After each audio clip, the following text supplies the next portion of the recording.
Bonjour et bonsoir, bienvenue aux entrevues Le Portail Zen. Mon nom est Suzy Matt. Aujourd'hui, j'ai le plaisir d'accueillir Nadège Boiseau, médium et auteur du livre Message d'aurore pour une nouvelle terre aux éditions Exergue. Bonjour Nadège, bienvenue. Merci d'être là Bonjour aujourd'hui. Suzy, merci. Merci de venir un peu nous voir en France. Ah, mais c'est un mon plaisir. Est-ce que tu es déjà venu au Québec? Non, jamais, Ah, jamais. ah. Mais le Oui. commerce de maman recevait des Québécois qui étaient toujours très joyeux de vivre. Ah, on a la Ma joie mère de avait un vivre, c'est commerce dans bien Paris, ça. oui. Super. Alors, on va parler de ton parcours en tant que médium, mais on va également parler du parcours de ta fille Aurore. C'est un parcours on le voit dès le début, là, dans l'introduction, qui est intense, qui est passé à travers toutes sortes d'étapes au niveau de la santé de ta fille. Alors, le 2 février 1980, tu mets au monde ta fille Aurore. Un an plus tard, tu apprends que que ta fille souffre d'une malformation congénitale et malgré une greffe cœur-poumon, ta fille va décéder à 25 ans, mais à travers ça, là, on passe par toutes sortes d'étapes. Donc, toi et ta fille, d'ailleurs, vous avez la même date de naissance, ça c'est fou. Oui, même numérologie, 22. Le 8, c'est quelle date? Le... Aurore, c'est le 2 février 1980 et moi 1953. On a exactement la même numérologie, le métronome 22. Wow. Et vous étiez très, très proches, hein, toi et ta fille. Oui, des Euh, twins. c'est ça. Est-ce que tu sens que vous étiez comme, c'est ça, des jumelles d'âme? Voilà, je crois que c'était ça, Oh, oui. Et ça wow. continue, ça continue. Ah oui, hein? Ah, c'est beau. Ben oui, parce que tu vois, tu expliques à un moment donné que vous êtes comme chez de la visite, là, vous visitez des gens et Aurore est pas la même quand tu es là, c'est comme tu es son centre, son univers. Oui, Euh, Ce oui. lien-là s'est créé très, très fort. Mais toi, tu es médium. Donc, déjà, on pourrait peut-être parler un petit peu de ça avant, de parler de ton parcours avec ta fille, parce que très jeune, tu as eu des prémonitions ou même des rêves au sujet de ta fille. À Oui, 16 ans, j'avais noté, à 16 ans, il y avait un homme qui t'a demandé de lui faire... ah oui, un jeu. Oui. oui, et puis là, tu parles du chien de pique. Il va falloir que tu me parles du chien de pique parce que je connais pas ça. Le, ch- le chien de pique, c'est un jeu de cartes de 32, c'est tout à fait simple. OK. Du 7, ça va du 7 à l'As, 7, 8, 9, 10, valet, dame, As. Et une cliente de ma mère qui avait un bougna dans Paris m'a initiée au chien de pique. Et après, j'en ai fait moi-même un chemin. Mais je n'ai jamais commercialisé, c'était cadeau. Et un homme est rentré et il m'a dit, petite, tu fais les cartes. J'ai dit, écoutez, je fais des réussites. Il m'a dit, tu peux me regarder. Alors, je lui ai dit oui. Et oh là là, il était furieux parce que je lui ai annoncé qu'il allait être papa. Et il sortait d'un rendez-vous avec son épouse et on venait de leur dire qu'il ne serait jamais parent. Et 9 mois après, il est revenu dans le commerce de maman, il a ouvert les portes, il a dit champagne pour tout le monde, mais on n'a jamais su si c'était une fille. Il avait dit si c'est une fille, elle s'appellera Nadège. Alors, il y a peut-être une petite Nadège en quelque part, Voilà, et tant inspirée mieux. de toi. Alors, ben, ces dons de médiumnité-là, tu le savais à quel âge? À partir de cet âge-là ou avant? Ben, en fait, tu sais, je crois que j'ai jamais vu ça comme quelque chose de... Je traverse les événements avec le recul, a posteriori. Je me dis, mais avec aisance, et je n'intellectualise pas.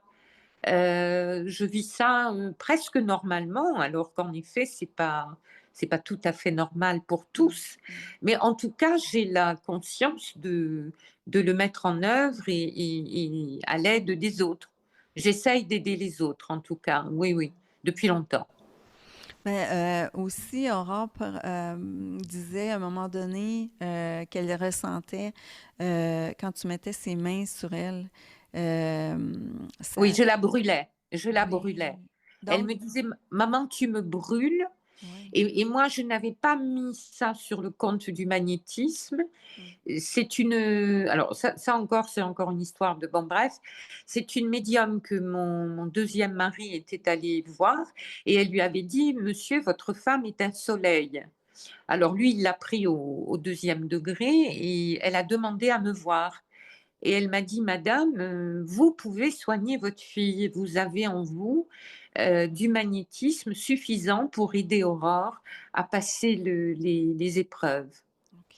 Bon, alors, j'ai tenté, hein, je l'avoue, bien fréquemment de donner de l'énergie à Aurore, oui. Ça la brûlait quand je la touchais, oui, oui. Oh, OK.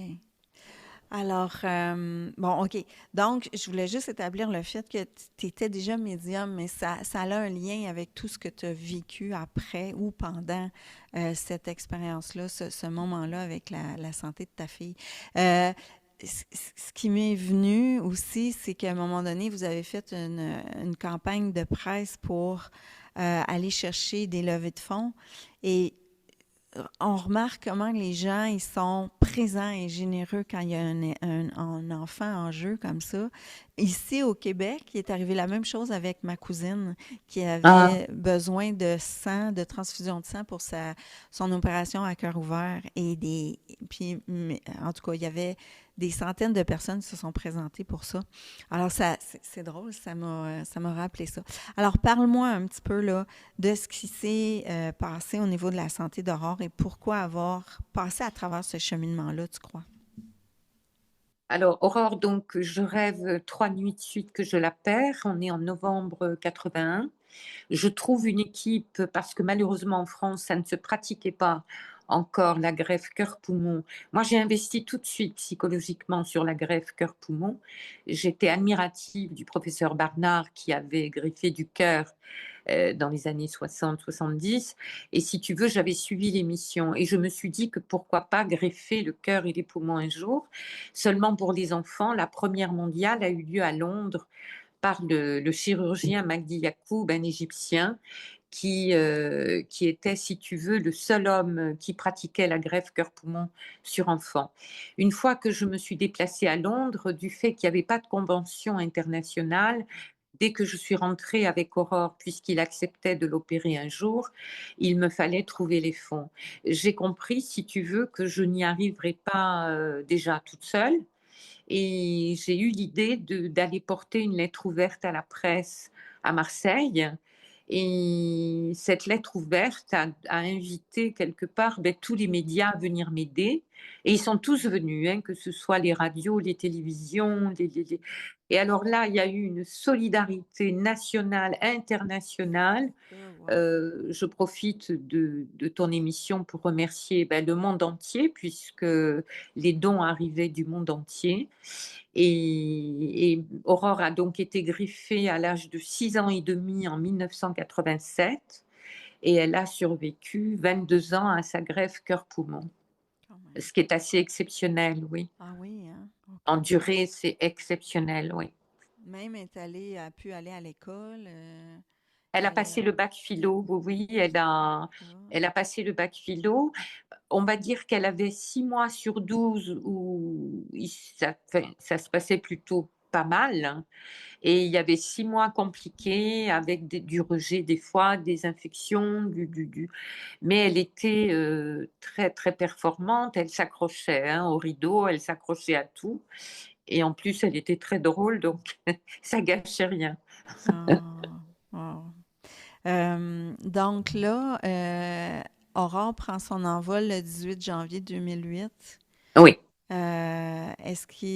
Qu'est-ce qui s'est passé de spécial en lien avec ça? Je sais que elle ne voulait pas que les gens pleurent à ce Oh moment-là. là là, elle m'a fait des coups. En fait, à 25 ans, les reins ont démissionné parce que l'anti-rejet qu'elle prenait a usé la fonction rénale et il a fallu des dialyses et elle a été greffée du rein à Londres en 2006. Et là, elle a commencé, en fait, elle était très, très mature de plus en plus. Elle lisait beaucoup sur la vie après, sur les communications. Elle me disait, tu sais, si un jour je m'en vais, je viendrai te chatouiller les doigts de pied de là où je serai. Bon, je sentais que tout doucement le corps s'usait, même si elle aimait la vie et qu'elle aurait bien aimé vivre davantage sur Terre, mais elle s'est préparée en fait, hein. Et puis en effet, avant de rendre l'âme, elle me dit, je te préviens, je ne veux pas de pleureur derrière mon cercueil. C'est toi qui as toujours été là pour moi, jour, nuit, etc. Alors je lui dis, Aurore, hein, une maman, c'est normal. Elle me dit, non, non, mais moi, je ne veux pas de pleureur. Tu auras assez, toi, à faire avec les démarches. Et je ne veux pas qu'on vienne peser sur toi par le chagrin des uns et des autres. Et alors, imagine-toi le jour de l'enterrement, parce que TF1 avait annoncé son décès la veille, Ouf. et je me suis retrouvée avec 500 personnes devant l'église. Et je suis allée, ils ont dû croire que j'étais shootée.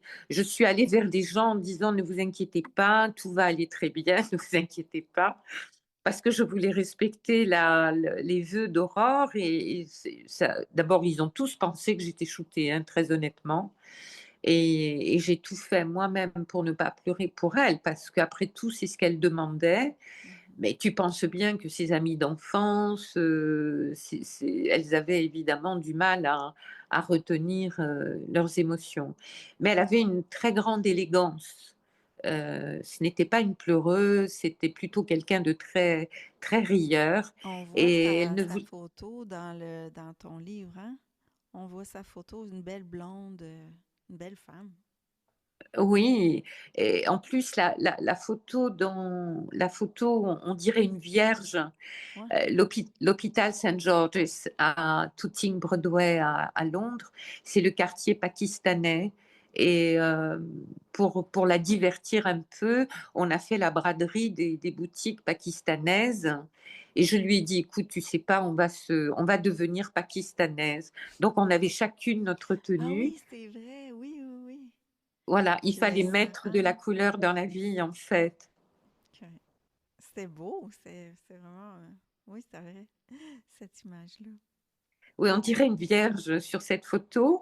Et quand on est allé chez Boots au développement de ces photos, Mm. dès que j'ai vu cette photo-là, je me suis dit qu'elle était appelée parce qu'elle est très virginale, très, très virginale. Sais-tu quoi? Aujourd'hui, quand je m'habille en bleu, je suis attirée à m'habiller en bleu ciel, je sais, parce que moi, la Vierge Marie est très présente avec moi. Je le sais, j'ai pas le choix d'y croire. Puis tu vois, aujourd'hui, j'ai mis derrière moi la chandelle de la Vierge parce que j'ai dit, elle va être présente. Alors, je sais pas si elle accompagnait Nadège, pas Nadège, mais Aurore, Aurore, oui. mais je sentais ça Eh aujourd'hui. bien, moi, je suis en bleu ciel aussi aujourd'hui, Oh hein. my God, ben tu vois, Je suis toute bleu ciel. mais elle était probablement présente avec elle. Oui, oui. Wow! Mais c'est un message, c'est parce que c'est un message d'amour, hein, puis de maternité, puis d'enveloppement. Probablement que ça doit se refléter dans ces messages. On va en parler aussi. Euh, là, à un moment donné, ben là, tu as entendu une voix. Quand elle est décédée, tu as vraiment entendu, là, je l'ai mis plus bas, mais tu as entendu Nadège qui te parlait des messages à transmettre. Alors, j'ai entendu Aurore qui me disait, Maman, je suis dans la lumière, Ah, voilà. Tu tu vas vas guérir guérir et et soigner. soigner. Tu vas guérir et soigner. C'est ça. Et moi, j'ai cru que j'étais folle. T'avais jamais J'étais, entendu avant? non, non, non, non. J'ai eu des flashs de personnes qui se sont élevées, mais j'entendais, non, il y avait pas de, mais là, j'étais pas bien parce que si tu veux, c'était un peu l'état de choc. Et je me suis demandé si la fatigabilité des années d'accompagnement ne créait pas un choc cérébral. Parce qu'en plus, j'étais référente d'un site pour des jeunes traumatisés crâniens. Il fallait être centré, il fallait être bien ancré, parce qu'ils n'ont pas de mémoire immédiate et en plus, ils sont suicidaires. Donc, si tu veux, je me suis interrogée sur la continuité de mon action auprès d'eux, OK. parce que cette phrase, elle était magnifique, mais je savais pas, j'avais pas les outils, si tu veux. Je me disais, mais qu'est-ce qu'elle me raconte déjà? Est-ce que c'est moi est-ce que c'est moi qui fabrique les Ouais. mots que j'entends C'était combien de et temps après son décès? 4 ans, 4 ans après, OK. 4 ans. OK. Et voilà, et du coup, un couple ami m'ont dit, écoute, si ta fille te dit que tu peux soigner ou guérir, eh ben, on va aller voir mes amis et puis tu vas me mettre les mains. Tu veux pas en faire commerce, ok. S'ils ont envie de faire un don, ils feront un don à l'association. Et ça a démarré comme ça, en fait. Ah oui, OK. Et là, en 10 ans, j'en suis à des milliers de rencontres. En 10 ans. Ah, et qu'est-ce que tu fais quand tu rencontres quelqu'un? Alors en fait, je tiens la main de cette personne et je suis très rapidement connectée enfin, à des personnes soi-disant défuntes, hein, évidemment. Je ne connais pas la personne qui vient à moi et naturellement, je ne connais pas la personne qui s'est envolée, mais pour autant, je ne me trompe pas dans le lien. Et l'histoire commence. Alors, des fois, c'est scotchant. En général, les gens, ils trouvent ça scotchant. D'autant que j'en fais pas un métier. Si tu veux, je l'offre à ma fille, à l'association ou pas. Si quelqu'un peut pas faire de dons, c'est pas grave. On n'est pas là-dedans, tu vois. Et je suis aidée de praticiens avec des disciplines diverses qui sont bénévoles parce qu'on est tous bénévoles, en fait. Et c'est une jolie action parce que justement, notre ego on n'est pas égotiste, si tu veux. C'est Ouais. vraiment le don pour le don. OK. Je critique pas par ailleurs ceux qui commercent, enfin qui commercialisent, hein. Moi, je suis à l'abri. Moi, j'ai mon mari, mon défunt mari j'ai sa réversion, j'ai ma maison. Enfin, tu vois, je vais pas aller demander de l'argent alors que finalement, je peux manger, j'ai un toit et voilà, voilà. Bon, par Ouais. contre, quelqu'un qui a vraiment aussi des dons et qui veut en faire, qui a le courage enfin, de le commercialiser parce que c'est une forme de courage. Bon, ben, c'est sûr que là, ils sont obligés de tarifer, bien sûr, hein. Ouais, ben c'est ça. Moi, je trouve que l'important, c'est l'échange. C'est qu'il Ben, y ait c'est un le lien, échange oui, c'est le lien et puis de énergétique. l'intention. Ouais. L'intention qu'on met parce que tu sais, c'est la dangerosité par exemple, une guérison. Il faut pas que ça tourne la tête, hein, quand quelqu'un est guéri. Mm. Moi, je sais que ça vient de là-haut. C'est pas les gens qui ont des dons, ils sont des facteurs, des factrices. Ils font le lien entre le ciel et la terre, mais c'est pas nous qui détenons l'élixir sacré, si tu veux. Mhm. On est juste des messagers, Des peut-être, et canals. puis voilà, canal. Ouais. Donc, là, tu reçois ce message-là, mais ensuite de ça, tu continues à recevoir des messages d'Aurore que tu commences à rédiger. Alors, j'en ai des milliers là, hein, Oui, aujourd'hui. c'est ça. Et c'est pour ça qu'il a été très difficile pour moi de trier pour le livre des messages Ah, OK, d'Aurore, je comprends. parce que si tu veux, j'en ai des milliers, ce qui a eu pour effet que j'ai dû, afin que le livre n'ait pas 4000 pages, j'ai dû trier par période. Et comme tu l'auras compris, on sent la progression avec les années. Ouais. Et elle est très Nostradamus parce qu'elle parle du réveil des volcans. Elle annonce elle annonce certainement la Covid. Oui, c'est ça. Du moins, je pense que c'est ça. Le réveil des volcans en 2017-2018, comme tu le constates, ils se réveillent quasiment tous aujourd'hui. Ah oui, j'ai même vu Il y a un de la post aujourd'hui dans Facebook par rapport et à un oui, volcan. Ouais. et oui, c'est une Nostradamus en fait. Il y a de la géopolitique, il y a de la philosophie, il y a une forme de morale universelle, il y a parfois de l'injonction, mais il y a en tout cas beaucoup d'amour. Beaucoup, beaucoup d'amour. Bon, de temps en temps, elle nous secoue. On sent bien qu'elle n'est pas très contente de nous, mais elle nous aide peut-être. C'est peut-être ça sa mission. Elle dit qu'avec la mère qu'elle a eue, elle doit être la mère pour tous. Donc Là, je veux faire un lien entre tout cet épisode-là de sa maladie puis sa mission de vie après. Pourquoi tu penses que c'était là comme ça, qu'il fallait qu'elle vive ça comme ça? Alors, elle m'a répondu à cela quand je lui ai dit, mais pourquoi tout ça? Et elle m'a dit que en fait, on devait être chacune du côté du miroir. Du fait que nous étions en effet certainement des jumelles karmiques, parce que même date de naissance, ok, ça arrive, mais même numérologie, c'est extrêmement rare. Et le maître nombre 22, en général, ce sont des personnes qui sont qualifiées comme étant des bâtisseurs, c'est-à-dire qu'ils laissent trace de leur passage. Bon, elle, il y a l'association Aurore Espoir, qui, si elle n'avait pas été malade, l'association, je n'aurais pas créé cette association, OK. puisque les parents m'ont appelé à travers le monde et je me suis dit qu'il fallait faire quelque chose, bien sûr. Et elle me disait que si elle n'était pas passée de l'autre côté, je n'aurais pas pu aller dans cette mission qui était la mienne. Elle, sa mission, c'était justement de déclencher à l'échelle mondiale un éveil par rapport à une condamnation sur des enfants Ah, et qui pouvait ensuite avoir une solution qui n'existait pas auparavant d'ailleurs. Et du coup, moi, elle me disait qu'avec le parcours qu'on a eu ensemble, j'avais la capacité d'encaisser la suite. c'est ça. C'est ça. Voilà. Ah, vous êtes toutes les deux des vieilles, vieilles âmes. Oh, sûrement, oh, c'est fini. Je pense qu'on reviendra plus. Ouais, On a fait notre job. On ouais, reviendra plus. c'est ça, ouais. On passe à un autre plan. Donc, dans les messages transmis, j'ai un message de 2017-2018 que j'ai noté qui disait: Notre mission est de vous accompagner, de vous alerter, de vous aider. Un travail d'ordre mondial et elle te demande, il faut être paisible et sereine. Ça, j'ai retenu, je vais te dire pourquoi.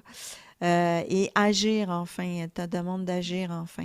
Repousse toute forme de venin, entoure-toi de gens équilibrés. Ça, c'est hyper important ce qu'elle dit là. Nous t'envoyons ceux qu'il te faut pour adhérer et réussir nos plans. Ignore ceux qui te croient dérangés, qui sont dans l'ego.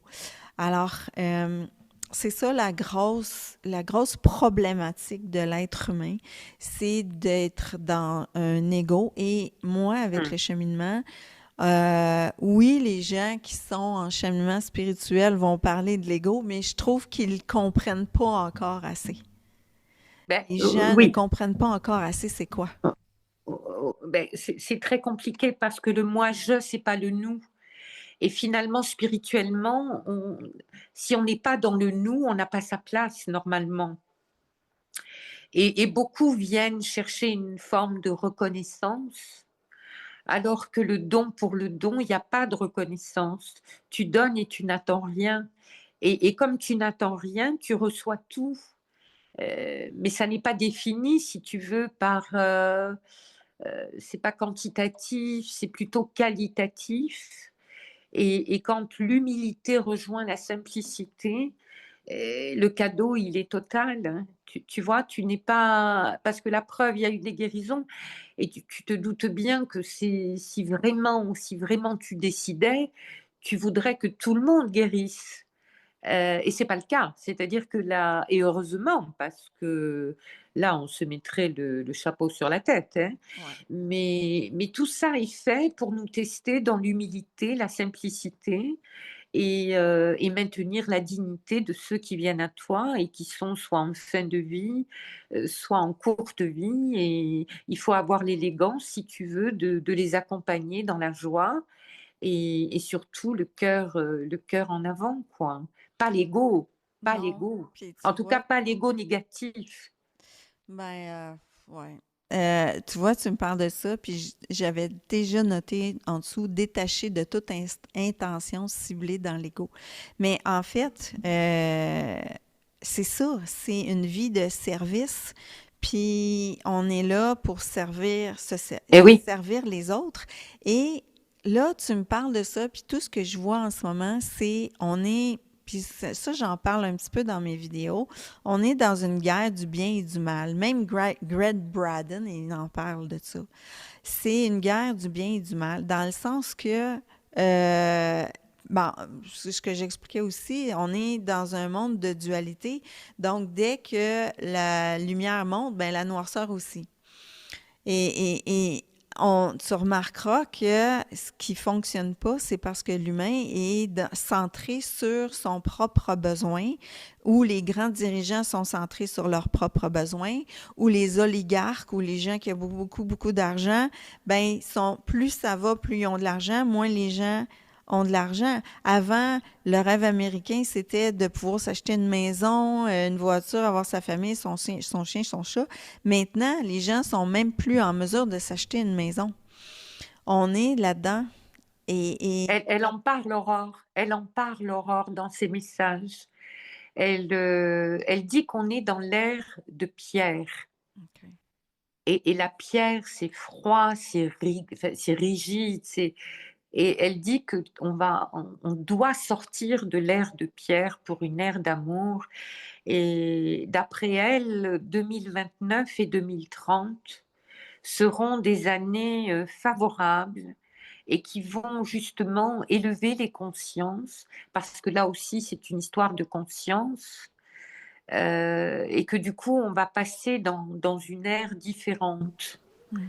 Parce que beaucoup bon, d'astrologues, de médiums parlent de 2032 comme étant la fin d'une ère. Donc, ça fait du sens si tu dis que ça commence à changer, là. Mais, Aurore dit 2029-2030, ouais. ce qui ne me surprendrait pas non plus, pas d'instinct, parce que je ne suis pas dans la bibliothèque akashique, hein, moi je suis sur Terre, mais je ne peux pas douter de ce qu'Aurore dit, en fait. Parce que plus je vais dans le temps et plus je me dis qu'elle a écrit déjà ce qui se passe. Elle a écrit. Elle défendait beaucoup les paysans il y a 6-7 ans. Et alors, elle les défendait bec et ongles. Et je me disais, mais je la sentais en colère. Et elle dit que les suicides s'arrêteront et qu'ils seront les rois de demain. C'est joli. Et Ouais, j'espère pour eux que ça s'arrêtera, parce que qu'est-ce qu'ils prennent, hein, ouais, c'est ça. c'est difficile pour eux, là, hein, vraiment, hein. Beaucoup de suicides, hein. Là, dans ton livre, on a des messages 2023-2024. Qu'est-ce qu'il y avait comme, qu'il y aurait comme message important pour cette fin d'année, pour l'année prochaine, que tu as Alors, retenu? ce que j'entends d'elle, en fait, elle annonce des renversements de gouvernement, des gros chambardements, des manifestations, que les peuples vont se réveiller. Alors, moi, je pense qu'ils sont déjà en éveil, mais elle dit que les peuples vont se réveiller. Elle parle du monde, hein, enfin, elle adore sa France, elle dit ma France. Euh, mais elle, c'est très positif, parce qu'elle parle d'un éveil collectif à force justement de sombrer économiquement, socialement.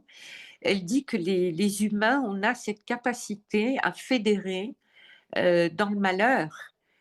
Que des fois, quand tout va bien, on n'en a rien à faire de son voisin, mais quand, malheureusement, mais quand on sombre économiquement, socialement, etc., elle est très triste de tous ces enfants qui dorment dans les rues, elle parle beaucoup d'eux, et évidemment, parce que si elle doit être la mère pour tous, elle porte, elle porte énergétiquement, ben, ce chaos un petit peu, hein, dans certains endroits, et du coup elle en parle. Moi je la sens en colère parfois, hein, Aurore, honnêtement, une belle colère sainte, hein, mais je Oui, la parce sens que quand tu même. dis, ouais, c'est ça. C'est parce que elle ressent encore des choses de l'autre côté. Mais oui, mais elle sait en plus vers quoi on va. Nous, on a cette, si tu veux, on sait que l'information va très très vite, mais on n'a pas toutes les informations. Et elle a cette longueur d'avance puisqu'elle annonce les choses des fois à 5, 6 ans avant, quoi, tu vois. OK. Donc, et c'est vérifiable hein, par rapport à ses écrits, parce que moi j'ai des cahiers par dizaines et par dizaines, les textes sont écrits quotidiennement, tu peux pas écrire des milliers de textes en une journée, tu vois. Et quand je reprends ces messages, c'est quand même assez troublant, hein, Mhm. vraiment troublant. Tu sais, quand elle m'a annoncé la mort de son chien, il allait très bien. Le jour où elle m'a annoncé, elle m'a dit arrête tes rendez-vous, tu lui dois bien ça, il a été là pour toi. Alors, du coup, j'ai pris le challenge, j'ai arrêté les rendez-vous et il est mort dans mes bras Oh, et elle était très contente de ça après, elle m'a ouais. remerciée. Et mon deuxième mari, pareil, elle m'a prévenue de la fin, elle m'avait dit qu'elle me préviendrait et c'est très troublant parce qu'il y a une infirmière qui est rentrée dans la pièce et qui a dit bonjour Monsieur Boiseau, je m'appelle Aurore. Et du coup, il a ouvert des yeux alors qu'il était en demi-coma. Et en fait, elle donnait le tempo et voilà, il est parti hein, la rejoindre, quoi. C'est assez troublant, hein, Ouais, ouais. c'est... C'était forte synchronicité. Ah ben là, C'est oui, vraiment pour faire le signe qu'elle est là. C'est fou. voilà. Elle est très percutante, je trouve. Elle me prévient de plein de choses et alors du coup, je ne transige pas, je l'écoute, je l'écoute. Ben là, je pense que c'est assez évident elle est très présente. À un moment donné, elle te prévient d'une rencontre avec un François et trois localités de son travail. Oh là là. Elle me dit, maman, tu dois rencontrer ce monsieur, François, Paris, Genève, Monaco. Et moi, à l'époque, très honnêtement, là, on est en 2011 en plus, hein, 12 ou 2000. Oui, je t'ai dit 2012, c'était 2011. On est en 2011, fin d'année. Et je me dis, mais de quoi elle me parle? Et en octobre, je reçois un mail sur l'association Aurore et qui me dit, voilà, je voudrais être, si vous le voulez, j'ai vu qu'il y avait des bénévoles et je voudrais être ambassadeur de votre association. Et moi, si tu veux, je fais pas cas de ça. Je lui dis, écoutez, monsieur, Aurore est partie il y a quelques temps et on n'est pas prêt pour le moment à avoir des projets. On verra dans le temps. Et il maintient le lien, ce monsieur, et il me dit, mais est-ce que vous allez à Paris? Je dis, oui, je vais à Paris en novembre. Et j'ai deux jeunes femmes à qui j'ai annoncé un bébé. Et elles ont accouché toutes les deux. Et donc, je vais les voir à Paris. Il me dit, écoutez, si vous le permettez, je viens vous rejoindre à Paris. Comme ça, je ferai votre connaissance. J'ai dit, écoutez, pas de souci. Et il était là à la sortie de mon train, Montparnasse, et puis il m'invite à prendre un thé à l'hôtel en face, là, avec une moquette et un piano et comment, un chanteur. Et alors, écoutez, j'ai cru que j'allais faire un malaise. Je vais vous dire pourquoi. Parce que il me dit qu'il travaille à Paris, Genève et Monaco. Qu'il a travaillé à Paris, Genève et Monaco. Et moi, j'ai fait un déportement énergétique, c'est-à-dire du choc parce que je ne pouvais pas lui dire, ma fille vous a annoncé, ça, c'était un peu, bon bref, il Ouais. m'aurait dit, elle est où? Et j'aurais dit, elle est dans le ciel. Alors là, je pense que là la conversation aurait peut-être été écourtée, Mhm. et légitimement d'ailleurs, il n'a pas fait, il n'a pas remarqué que j'avais un déportement physique, heureusement. Et là, je me suis dit, mais quelle est la part de rêve et de réalité dans ce que je suis en train de vivre? Mhm.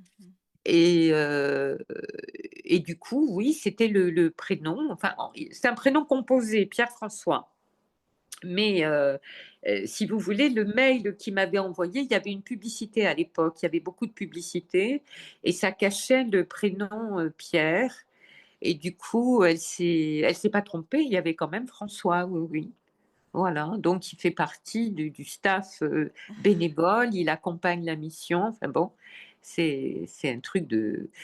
Alors, souvent je dis de fou, et pourtant il y a une telle cohérence que je me demande si c'est pas de notre côté que la folie existe.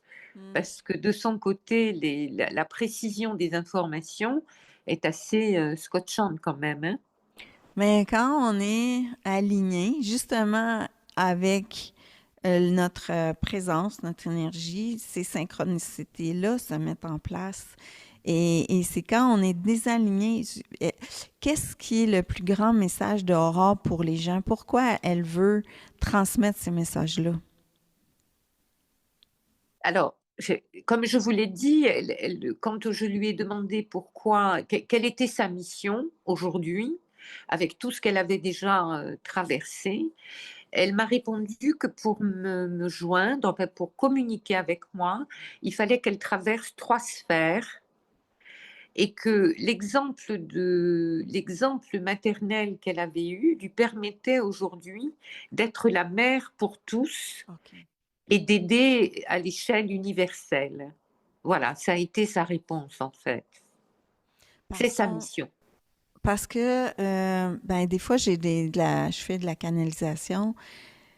Et je reçois des messages, puis dernièrement, c'est assez fort, c'est quelque chose que j'en reviens pas, mais je reçois des messages de Marie, puis Marie me montre clairement qu'elle entoure la Terre, elle la protège.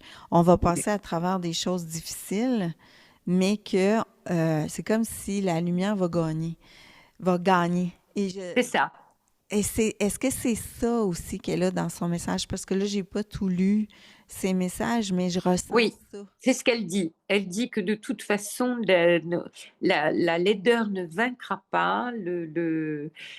C'est la lumière qui vaincra. Et c'est curieux ce que tu dis, parce que j'ai eu moi aussi des messages de Marie. Et c'est d'une puissance, mais c'est d'une telle puissance. Mhm. On est un peu chaotique actuellement, en fait. Aurore parle d'un chaos, et elle dit que les humains, on est tellement fluctuants que tant qu'on n'arrive pas à ce stade, voire même pire, on ne comprend pas qu'il faille s'aimer avant tout. On ne le comprend pas. Exactement, parce qu'on est là, les gens sont dans leur tête et croient tout ce qui se passe dans leur tête, qui passe par l'ego, puis ça passe par des énergies de vraiment de basse vibration, puis même des fois des entités, tu vois? Fait que tout part de tous les côtés, il n'y a rien de centré, ciblé, revenir à cette énergie-là qui existe en dedans de nous. Fait que tant que c'est là, Alors, je vais t'expliquer de quoi elle est capable. Un ami à elle qui était venu la voir à Londres quand elle dialysait, il voulait donner son rein pour elle. Elle n'a pas voulu, elle ne voulait pas que je donne ou que des amis à elle donnent, parce qu'elle disait que s'il y avait des perturbations après, elle ne voulait pas. Alors, on a respecté sa demande, et du coup, elle a eu un donneur anglais, donc elle est vraiment cœur, poumon, rein anglaise, hein, ma fille. Et cet ami donc est venu, et puis il raffolait de moto. Bon. Et un soir, il avait une nouvelle amie qui n'était pas du tout une amie d'Aurore, et il la réveille en pleine nuit. Il lui dit: écoute, viens m'aider à me lever du lit parce que je n'y arrive pas. J'ai un poids sur la poitrine. Elle allume la lumière. Elle lui dit: écoute, Mika, tu rêves, tu n'as pas de poids, il n'y a personne. Il lui dit: bon sang, fais le tour du lit, viens m'aider, je ne peux pas me lever. Et elle a fait le tour du lit. En effet, elle a compris, si tu veux, en l'aidant, qu'il y avait quelque chose qui l'empêchait vraiment de se lever. Et il est passé dans le salon, et sa porte d'entrée donnait dans le salon. Et au moment où il passe, il entend frapper à sa porte, et il ouvre sa porte. Et cette jeune femme avec qui il vivait entend Mika lui dire: oh là là, une ombre blanche, c'est Aurore. là, j'ai des Et frissons. ah voilà. Et il est donc allé, comme tu t'en doutes, aux toilettes. Il est parti se recoucher. Il lui dit: il faut absolument que j'appelle Nadou demain. Nadou, diminutif de Nadège, Oui, j'ai pensé. parce que je suis certain que c'est Aurore. Elle a un message pour moi. Mais il ne m'a pas appelé. Et quand j'ai su, en fait, il s'est tué en moto 8 jours après. Et je suis allée aux obsèques et est venue vers moi cette jeune femme que je ne connaissais pas. Et elle m'a dit, Madame, il faut que je vous dise quelque chose. Aurore est venue prévenir Mika, Ouf. mais il ne vous a pas appelé. Et que lui auriez-vous dit? Et je lui ai répondu, je lui aurais dit de rester couché, Oh mon Dieu. mais ça n'aurait pas été possible 8 jours, 10 jours, 15 jours, parce que quand l'heure est là, le plafond aurait pu lui tomber sur la tête. Ouais, Mais c'est s'il ça. m'avait appelé, je lui aurais dit surtout, surtout, ne fais pas de moto, ne te mets pas en danger, Et Mais elle tu m'a penses? énoncé mot à mot, là, il y a eu comme une autopsie, OK. mais moi j'avais les résultats de l'autopsie avant l'autopsie. Mhm. Aurore m'avait donné parce que les parents de Mika s'inquiétaient de savoir si il y avait eu quelque chose de volontaire de la part du camion quand il reculait. Et en fait, Aurore m'avait dit que non, il n'a pas été. Bon, malheureusement, C'est un accident. oui, il n'aurait pas pu éviter l'accident. Mais elle est venue le prévenir. C'est en cela que raisonne, elle doit être la mère pour tous. Mais, Euh, mais ça nous fait se poser la question, est-ce qu'il aurait pu éviter ça? oui, moi je Ben, crois que c'est oui. ça. Il a dit à cette jeune femme qui ne me connaissait pas, il faut absolument que j'appelle Nadou. Je Mhm. suis sûre que c'est Aurore. Et il l'a pas fait. Donc, vous comme moi, enfin toi comme moi, on reste dans le point d'interrogation. Mais c'est sûr que s'il m'avait appelé, je lui aurais dit de ne pas faire de moto. Je pense que rendu là, je pense que son âme avait un choix. Voilà, Et l'âme a dit non, alors que il aurait pu avoir un autre choix. Il y a toujours des choix. Il y a toujours des choix. On peut prendre différentes directions. En tout cas, moi, c'est ce que je comprends avec le temps. On peut choisir certains chemins. On dit qu'on peut faire des détours et arriver toujours au même résultat, mais bien sûr. hmm, ouais. Donc voilà, Aurore, là, le travail OK. qu'elle est capable de faire quand même. C'est très puissant quand même, hein. Très, très puissant. À travers ces écrits-là, elle transmet une certaine énergie aussi aux gens. Ah, moi, je pense qu'elle va guérir les cellules. Ah, Je suis persuadée que ouais, Aurore c'est ça. peut guérir les cellules au travers de ses écrits. Je ne veux pas non plus je ne fais pas commerce de son canal, bien Mm. que j'ai osé, si tu veux, distribuer ses messages, parce qu'elle s'adresse au monde entier. Je ne suis pas le monde entier, je ne suis que sa mère, mais elle s'adresse au monde entier. Je ne devais pas garder ça pour moi, bien sûr. Et si elle peut guérir même une personne, c'est gagné. Mhm. C'est gagné. Pour terminer notre entrevue, là, je vais réciter une phrase que j'ai aimée. Toute énergie d'ego entraînera la chute. Votre cadeau, c'est la vie. Votre souci premier devrait être d'aimer. Vous aimez suffisamment pour donner sans rien attendre. Rien, c'est ça la liberté. Ben oui, elle a raison. Si on comprend, si tous on se met à cette même vibration, c'est gagné.